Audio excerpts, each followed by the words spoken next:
So, truck equipment company was getting pretty rough. Uh, it was a lot of work. When it was in the rain and cold and everything, and I decided I wanted to try to better myself. So I heard they were hiring at some company selling life insurance. So I went there and I was 21 years old. You had to be 21 to sell life insurance. So I was hired there, and they gave me a route, and it was kind of a neat thing. So you collected money from people that had policies, and then you tried to sell new policies. And you had to have a license to sell this. So I had to go pass the test, get a license, and everything worked out good. I stayed there about a year. And one of my customers that I called on selling life insurance told me they was hiring at a coffee plant, company called Standard Brands. And he said, but, he said, everybody starts at the bottom. And I said, well, I can handle that. So I went over there, and I think it was $1.55 an hour again. But it was like starting out, cleaning up, washing drums and stuff like that, and whatever they ask you to do.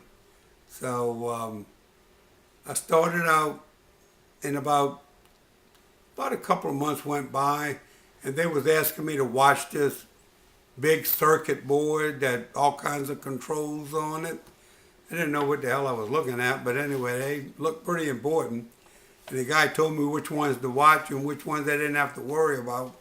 And one of the bosses saw me doing that, and he says, what are you doing? I said, well, I'm kind of watching things while these guys went and took a break. He said, oh, okay, you could do that? I said, oh, yeah. So about a couple months later, he made me an operator. And I did that for about 6 or 8 months.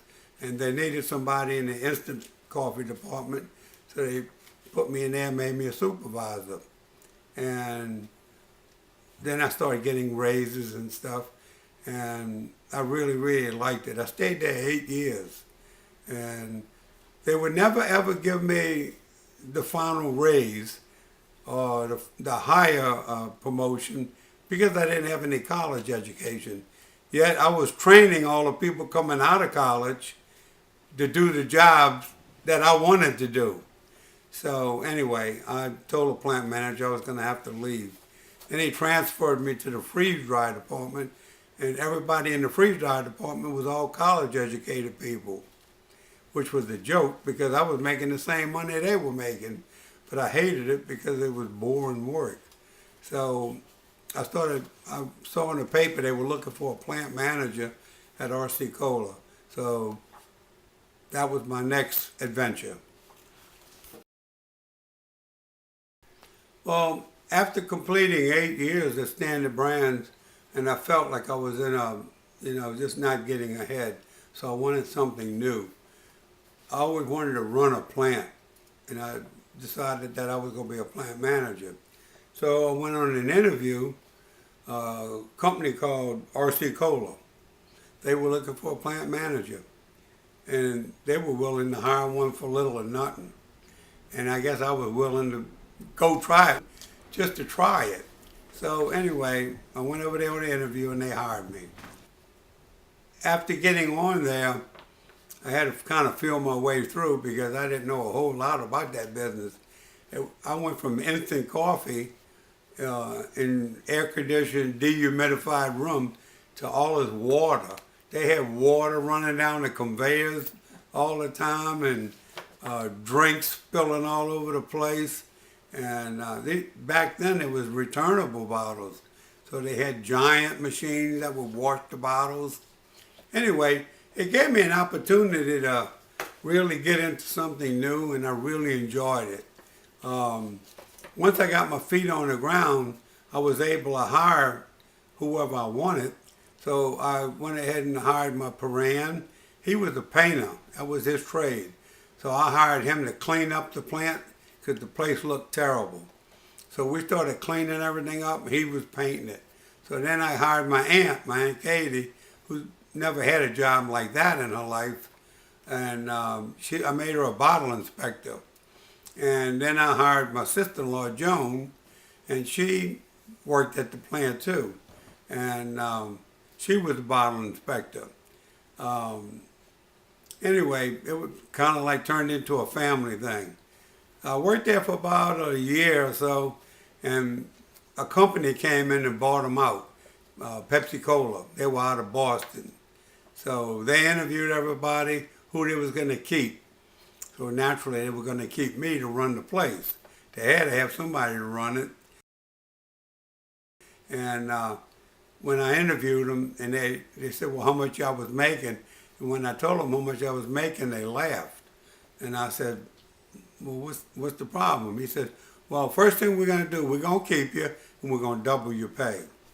And I said, okay, I can handle that. And they never saw anybody making that little bit of money. But anyway, they doubled my pay, and then I stayed there for about a year and a half, and then went in there one Monday morning and everything was gone. They sold the plant, moved everything out over the weekend, and I had no idea. So they gave us like a couple of weeks severance pay, and they wanted me to go to Boston and run the plant up there. And I didn't want to leave New Orleans. I said, nah, I'm going to stay down here.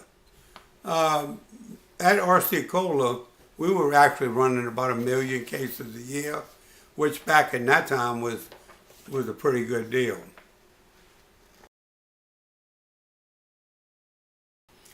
So I left RC Cola, and the vendors kind of pass your name around, like the people that sell the cans and the bottles and the caps.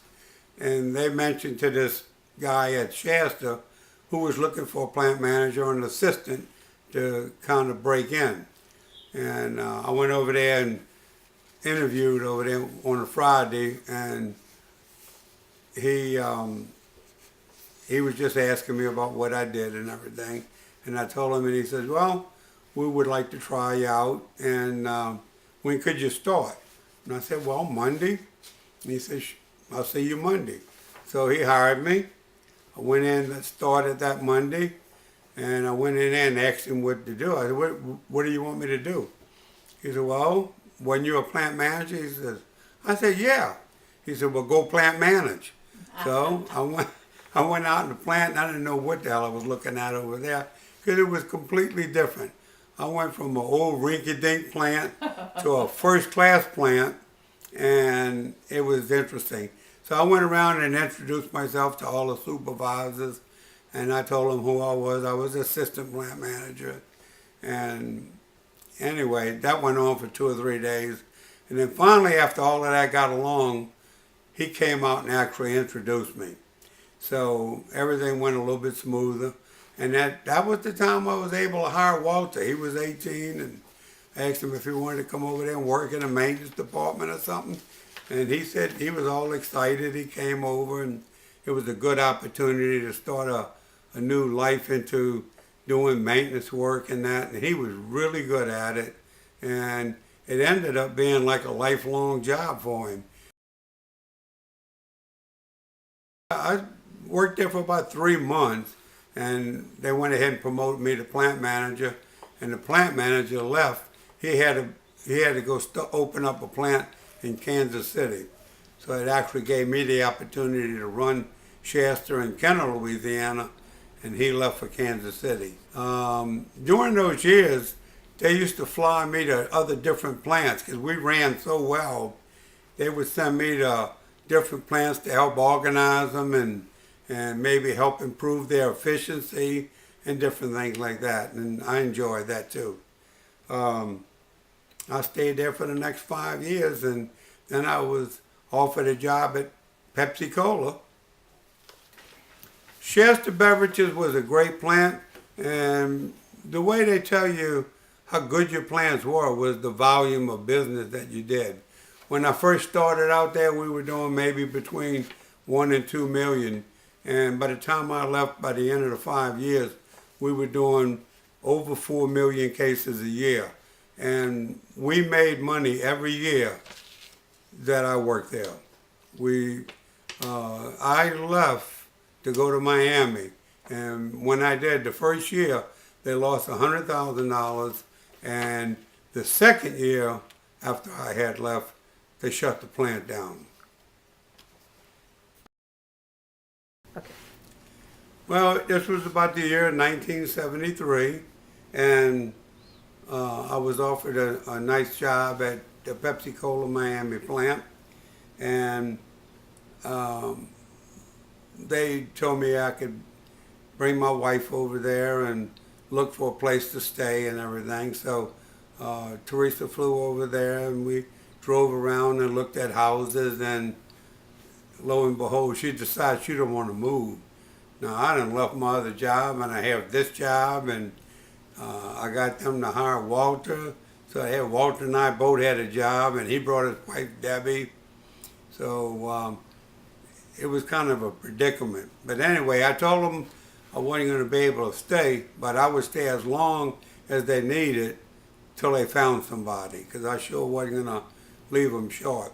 So they were paying my motel and all that stuff when I first came, and then they said they would go ahead and pay for my apartment. They'd fly me home every other week as long as I stayed there longer. So I told them I would. So I ended up staying there about a year and a half, which Walter and Debbie were married at that time, and they got to stay in Miami, and Walt got a lot of good experience running a big plant. So we were doing about 8 million cases a year at that plant.